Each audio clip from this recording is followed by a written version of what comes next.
Oi, esse vídeo aqui é toda a minha experiência com TI no Natal como mãe. Meu nome é Vitória, tenho 27 anos, sou mãe de uma bebê de 8 meses APLV, esposa, e eu criei esse canal aqui para compartilhar tudo que eu passei no perrengue, mas eu nunca encontrei na internet. Então eu tô aqui dando a minha experiência para você estar do lado daí, se sentir mais acolhida se você está passando pelo que eu passei. Vou começar contextualizando que Helena nasceu numa quinta-feira, véspera de carnaval, à noite. Então, a gente levou alta no sábado de manhã. E foi um parto normal, foi tudo bem.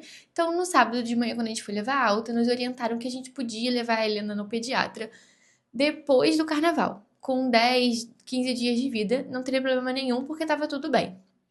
Então, a gente chegou no sábado à tarde em casa. Foi ótimo. A gente amou chegar com ela em casa. Tem até uns trechos de vídeo aqui. E no domingo de manhã, eu recebi meus pais, meus sogros, meus avós, para a gente dar o primeiro banho da Helena em família. Então, eu queria que a nossa família participasse desse momento. E a gente acabou compartilhando uma foto dela no Instagram. E aí começou a saga da icterícia e da UTI neonatal. Então, no domingo de manhã, a gente compartilhou essa foto no Instagram. E uma amiga muito querida nossa, que é médica pediatra, a doutora Rafaela, ela nos respondeu na direct falando assim: olha, a Helena tá muito amarela. Eu vou fazer um pedido de bilirrubina, de exame de sangue de bilirrubina pra vocês fazerem nela. E assim que o resultado estiver pronto, vocês me passam o resultado pra gente acompanhar isso de perto. A gente ainda não tinha entrado em contato com o pediatra que a gente tinha escolhido pra Helena. Então eu deixei com ela, porque depois do carnaval, né? Isso já era que segunda-feira, domingo de carnaval.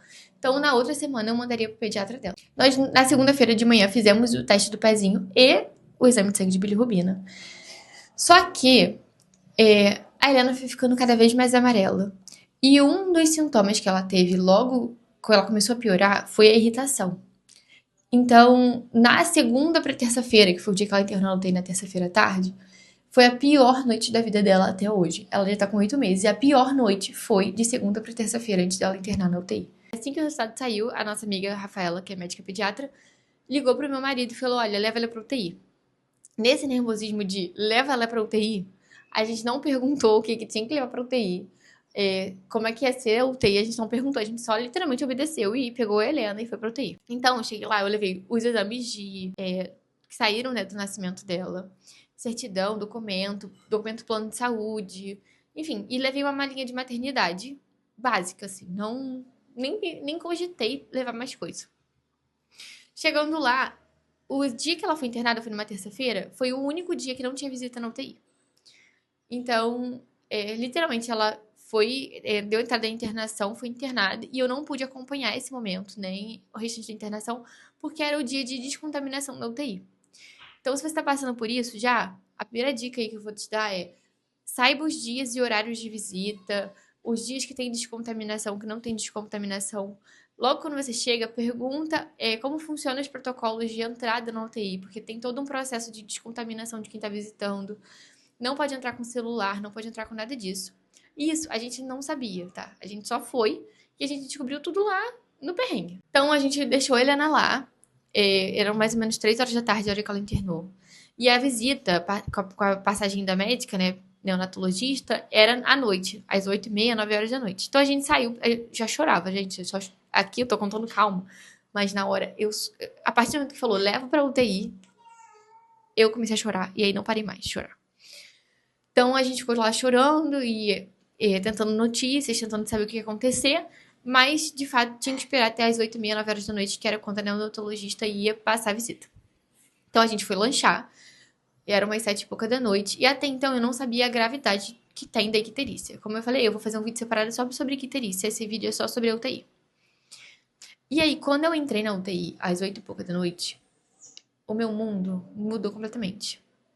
Eu falo pra todo mundo que a UTI me deixou muito forte. Porque lá a gente vê crianças em situações muito diferentes. Crianças que estão ali há um ano. Crianças que estão ali, como a Helena ficou, vão ficar 5 dias. Crianças que estão ali por uma noite, que acabaram de nascer, precisam ficar em observação. Assim, é uma escola. A UTI fortalece muito. E a gente vê uma força nas crianças que a gente nem imagina. Porque eles são muito frágeis. Muito, muito frágeis. E ao mesmo tempo são muito fortes, sabe? Então a gente pensa assim: caramba, o bebê não aguenta isso aqui. Aguenta. Coisas que a gente não suportaria, um bebê aguenta.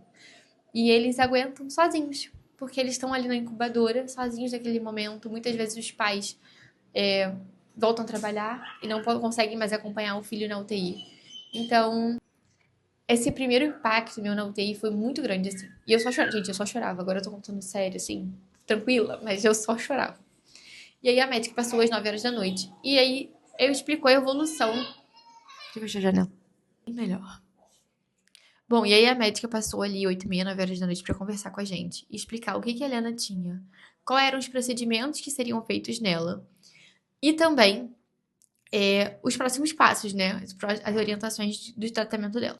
Então, saiba que na UTI tem horários que os médicos pediatras passam para dar informação para os pais. Então, como eu te falei lá no comecinho agora dessa parte, anota os horários que os médicos estão ali para te dar informação. Os horários de visita. As enfermeiras são as suas melhores amigas. Acredita em mim. Porque no dia a dia, não é o médico que tá ali cuidando do seu filho e da sua filha, sabe? É a enfermeira. A equipe de enfermagem que tem todo o cuidado ali, que sabe de todos os nenéns, que sabe a evolução de todos os nenéns, que troca a fralda, que dá a mamadeira. A equipe de enfermagem nesse momento é seu melhor amigo. Sério, elas são suas melhores amigas, as enfermeiras. Então, logo quando eu cheguei ali, a médica passou, a gente conheceu a enfermeira que cuidou dela na primeira noite. E aí, ela já falou que seria uma outra técnica de enfermagem ou enfermeira que estaria no dia seguinte de manhã. E aí a gente não poderia passar a noite lá com a Helena. Gente, juro. Era até vontade de chorar. A primeira noite que eu cheguei em casa sem Helena foi enlouquecedora. Enlouquecedora. Você chegar em casa sem seu filho é devastador. Não tem outra palavra. E aí, nesse dia, eu chorei a noite inteira. Rezei muito. Só que eu acordei com uma certeza de que eu não ia mais chorar. Porque chorar não ia resolver a situação da Helena. Chorar não ia me deixar mais forte. Chorar não ia me trazer a confiança que eu precisava pra estar bem ali na UTI. Então eu decidi, chorei, eu tive pra chorar. De manhã eu acordei e falei, a partir de agora eu não choro mais. E eu vou dar toda a força que eu preciso pra minha filha se recuperar bem. Eu preciso ser forte, porque se ela evoluir mal, eu preciso estar bem pra receber as orientações dos médicos, das enfermeiras, pra fazer o tratamento que precisa ser feito. E eu preciso estar bem também pra estar bem disposta, pra estar ali o dia inteiro pra ela. Então eu cheguei na UTI, a visita começava às 9 horas da manhã e terminava às 9 horas da noite. Uma coisa que o hospital que tinha UTI neonatal que a Helena ficou, tinha, que eu não sei se todas as maternidades têm, um lactário. Então eu cheguei mais cedo pra tirar leite e eles poderem ofertar o meu leite nas mamadeiras dela durante o dia. Então eu já fui lá pro lactário, tirei bastante leite, deixei lá o leite direitinho pra ela. E eu ficava indo lá no lactário a cada 2h30, 3 horas, pra minha produção não cair, que é bem importante. E também pra eles ofertarem o meu leite pra ela. Pra quem não tem lactário na maternidade, eu sugiro que você tenha uma bombinha de amamentação, de extração de leite, pra você conseguir estocar esse leite, tá? No seu seio, né? Pra quando o bebê voltar pra casa. E, se for possível, você levar esse leite pro seu bebê ser amamentado com o seu leite lá. Os primeiros dias da Helena lá foram esses. Ela ficava o dia inteiro dentro de uma incubadora com aquela luz UV, porque esse é o tratamento pra bilirrubina, né? Pra baixar a bilirrubina e se recuperar da icterícia. E aí, com o passar dos dias, eu fui percebendo algumas coisas que eu vou trazer aqui pra vocês, porque realmente ninguém me falou sobre isso, nenhuma amiga minha tinha passado por essa experiência de levar o bebê pra UTI. Então, acho que é legal eu compartilhar isso. Não tem fralda de todos os tamanhos. Não tem coeiro para todos os bebês. Eles não têm um estoque de chupeta para toda criança que chega. Então, a primeira coisa é leve os pertences do seu bebê. Então, leve a fraldinha que você gosta que use nele, do tamanho do seu bebê.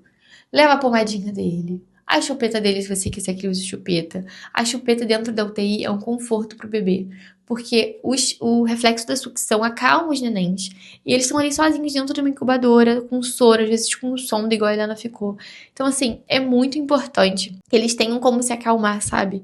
Então, eu sei que muitas é de família para família, mas eu optei por deixar uma chupeta ali, só pra um conforto, sabe? Se ela precisasse, eu não estivesse ali. Então eu levei a roupinha dela pra quando ela pudesse estar vestida, né? Porque enquanto ela tava com icterícia, ela tinha que ficar peladinha. Então Eu levei a roupa, eu levei a fraldinha, eu levei os coeiros. Não pode ter objeto pessoal dentro da UTI. Eu levei um coeirinho, né, uma mantinha, um cheirinho pra ela, mas ela não poderia ficar com aquilo dentro da incubadora. Só quando saísse da incubadora. E eu só descobri isso, gente, porque quando eu cheguei lá, ela estava com uma fralda XG, tadinha. E as enfermeiras botaram bastante fita crepe pra segurar, pra não vazar o xixizinho. E ela era muito pequenininha. Ela internou na UTI com 2,7 kg. Porque ela teve uma perda grande de peso no começo dos primeiros dias de vida. Então, ela tava um ratinho, uma fralda enorme, sabe? Então, eu levei uma fralda RN+, pra ela ali. E é importante que você olhe assim, tá faltando fralda, tem que pôr a fralda, amanhã eu tenho que trazer fralda, tem que trazer lenço umedecido. Tudo isso é importante pra que o seu bebê seja cuidado com as coisinhas dele, sabe? Essa é a primeira coisa que eu tenho pra falar. A outra coisa que eu tenho pra dizer é, as mães que estão ali estão passando pela mesma situação que você, às vezes até pior. Então, conversa, sabe? Vamos lá, outra dica que eu posso dar pra você é, confie na equipe médica que tá ali, tá? Confie.